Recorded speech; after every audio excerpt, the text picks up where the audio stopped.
The use of traditional pottery, which lost its sheen due to the use of modern cooking pots, is slowly regaining its popularity. Various entrepreneurs have ventured back into the household ceramics business with an aim of promoting a healthy lifestyle. Teresa Mutai revisits the story of traditional pottery and how the efforts of one lady are breathing life into this trade. Traditional pottery as we knew it is slowly dying in Kenya. Before the advent of modern cooking technologies, African traditional pottery was the main method of preparing and cooking meals. But time changed. Today, modern pottery is mainly used for home decor items, which is more lucrative. Despite this, the commitment to revive and add value to the pottery industry pushed an entrepreneur to set up shop and pursue a ceramics venture. There we go. We caught up with Clay Republic Commercial Director Nyambura Ndungu, who narrates the birth of the idea to produce and sell clay-based household equipment. She says the earth and taste of water sparked the idea to create a clay water pot. Ndungu partnered with her partner to begin the venture by selling a single water pot sourced from Kakamega. The earthen taste of water is what sparked this idea, where when it rains, you have that, you smell that smell of soil.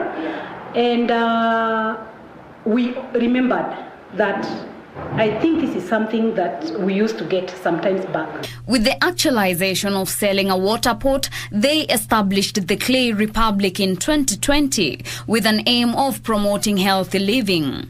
She explains that clay soil is alkaline in nature and the clay pots neutralize the acidity found in some foods and water.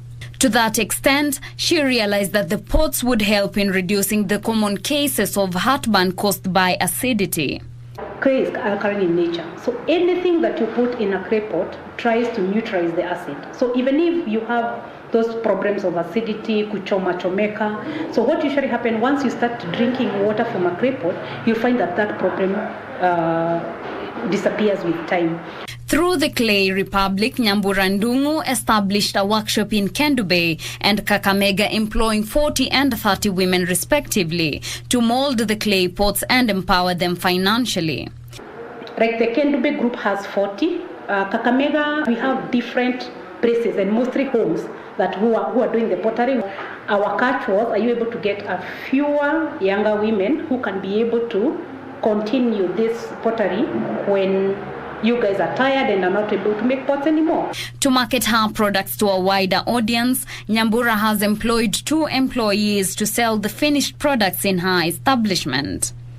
Despite having a small space back at home or even not having a fireplace at all, a portable lamp fire got you covered.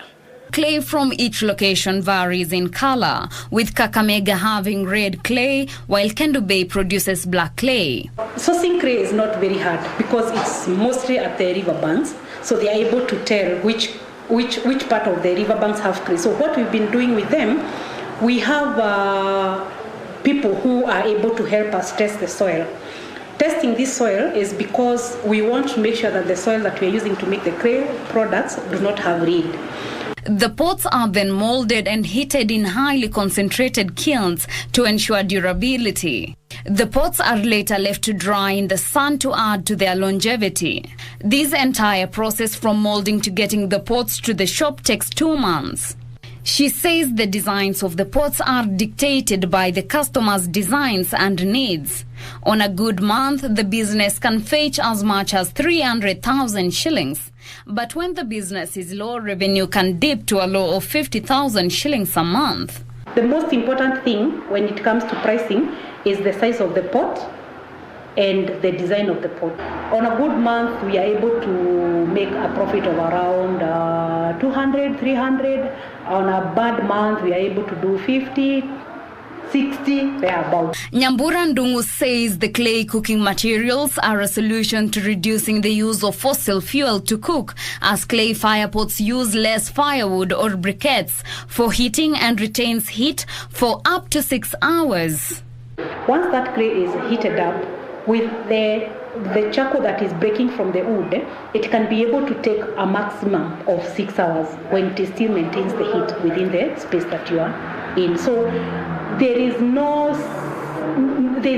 we are trying as much as possible to reduce the amount of wood that is used by the three stone. We are also trying to reduce the amount of charcoal that is used, and also we have embraced briquettes.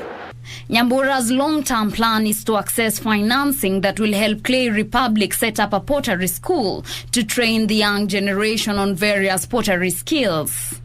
With the emergence of metal cooking pots, clay cooking pots became less popular, but this created a niche in the market for those with the creativity and passion to venture into. For KBC Channel 1, I am Teresa Mutai.